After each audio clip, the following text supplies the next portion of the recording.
Hello friends, आप सब कैसे हैं। हाय, मैं हूं सुदीप और आप देख रहे हैं smart Sudeep YouTube channel. Friends, आप सभी को स्वागत करते हैं फिर से एक नई वीडियो के साथ।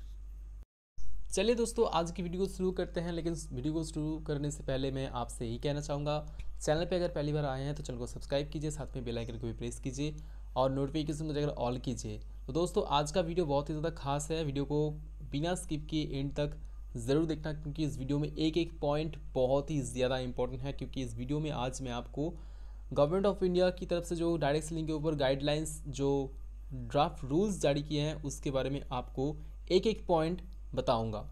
भारत सरकार ने लाया एमएलएम के ऊपर, डायरेक्ट सेलिंग के ऊपर नया रूल्स, नया एक्ट और नया गाइडलाइंस। अगर आप भी कोई डायरेक्ट सेलिंग कंपनी में काम कर रहे हैं या फिर एसोसिएटेड हैं तो सतर्क रहें और चेक करिए आपकी कंपनी इन सभी नियम का पालन करता है या फिर नहीं। तो फिर चलिए दोस्तों, हम एक एक करके जान लेते हैं क्या है draft rules.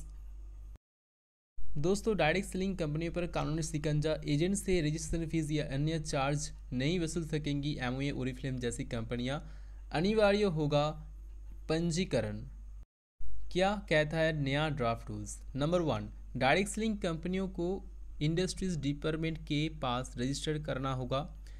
Number 2, registration number website और प्रत्येक इनवॉइस पर प्रमुख रूप से दिखाना होगा। नंबर 3, एजेंट से एंट्री या रजिस्ट्रेशन फीस नहीं ले पाएगी डायरेक्ट सेलिंग कंपनियां। नंबर 4, डायरेक्ट सेलिंग कंपनी का भारत में कम से कम एक ऑफिस होना चाहिए। और दोस्तों, इसी के साथ ईज ऑफ डूइंग बिजनेस को बढ़ावा दे रही है केंद्रीय सरकार और डायरेक्ट सेलिंग कंपनियों के लिए नए कानून लेकर आई है भारत सरकार। उपभोक्ता मामलों के मंत्रालय ने डायरेक्ट सेलिंग कंपनियों के लिए नियम कानून का ड्राफ्ट जारी किया है। ये नियम एमवे, ओरिफ्लेम जैसी डायरेक्ट सेलिंग कंपनियों के लिए अनिवार्य होंगे। प्रस्तावित नियमों के मुताबिक डायरेक्ट सेलिंग कंपनियों के लिए रजिस्ट्रेशन अनिवार्य होगा। इसके अलावा प्रस्तावित ड्राफ्ट में डायरेक्ट सेलिंग या एजेंसी की सुरक्षा और कंपनियों के ग्राहकों के प्रति जिम्मेदार बनाए रखने वाले नियम कानून शामिल किए गए हैं। और इसी के साथ डायरेक्ट सेलिंग कंपनियों के लिए पहली बार नियम कानून, ये पहला मौका है जब देश में डायरेक्ट सेलिंग कंपनियों के लिए नियम कानून बनाए गए हैं। इसके मुताबिक डायरेक्ट सेलिंग के कारोबार से जुड़ी कंपनियां एजेंट से एंट्री फीस या रजिस्ट्रेशन फीस के तौर पर किसी भी प्रकार का वसूली नहीं कर पाएगी।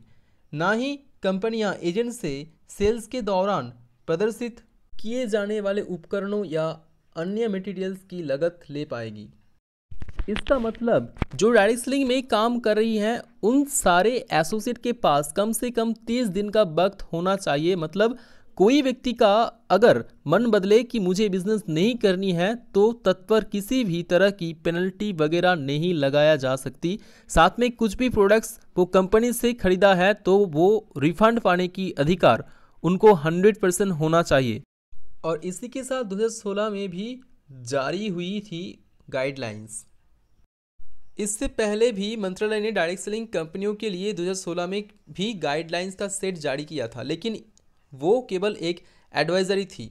अब प्रस्तावित किए गए नियमों के अनुसार कंज्यूमर प्रोटेक्शन एक्ट के तहत कानूनी रूप दिया गया है और इनका पालन ना करने पर पेनल्टी लग सकती है। ड्राफ्ट रूल्स के मुताबिक भारत में कारोबार करने वाली प्रत्येक डायरेक्ट सेलिंग कंपनियों को इंडस्ट्रीज डिपार्टमेंट के पास रजिस्ट्रेशन कराना होगा। कंपनी का कम से कम एक ऑफिस भारत में होना चाहिए।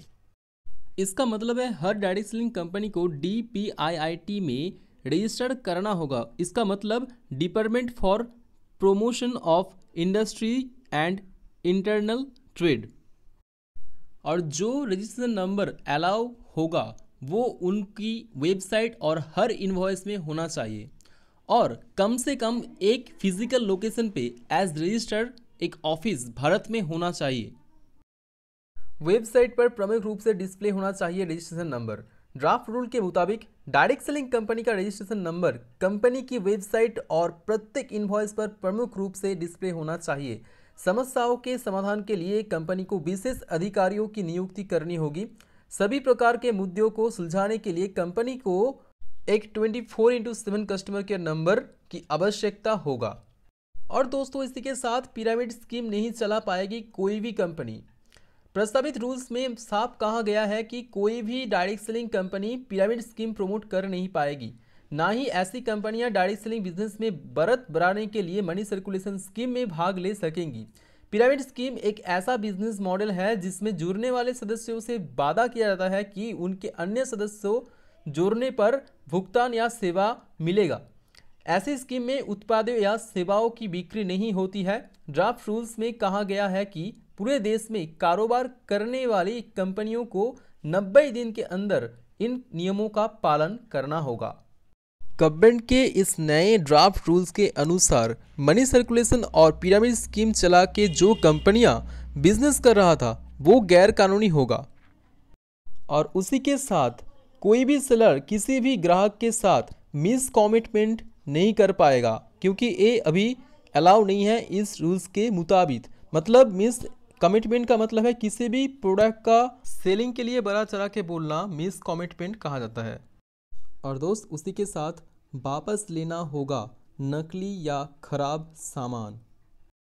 मतलब प्रोडक्ट की खरीदारी करने वक्त किसी भी कंपनी के लिए ये बहुत ही ज़रूरी है कि वो अपनी सेलर्स को, अपनी कस्टमर को ये बात बताए कि खरीदने वाले और बेचने वाले का नाम, डिलीवरी डेट, प्रोडक्ट का उत्पादन कहाँ हुआ है, मैन्युफैक्चरिंग डेट कहाँ है और प्रोडक्ट रिटर्न का प्रोसेस और पॉलिसी क्या है।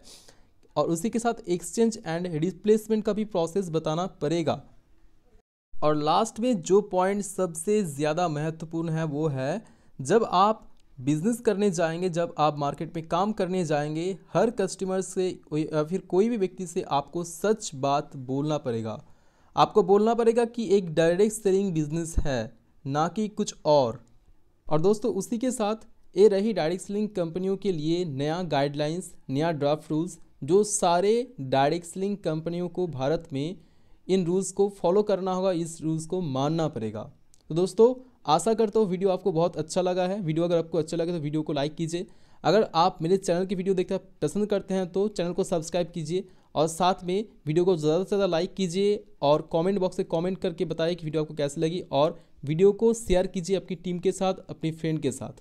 और दोस्तों आपसे फिर मुलाकात होगी ऐसे ही कोई अमेजिंग वीडियो के साथ। तब तक के लिए खुश रहिए, स्वस्थ रहिए, अच्छा रहिए।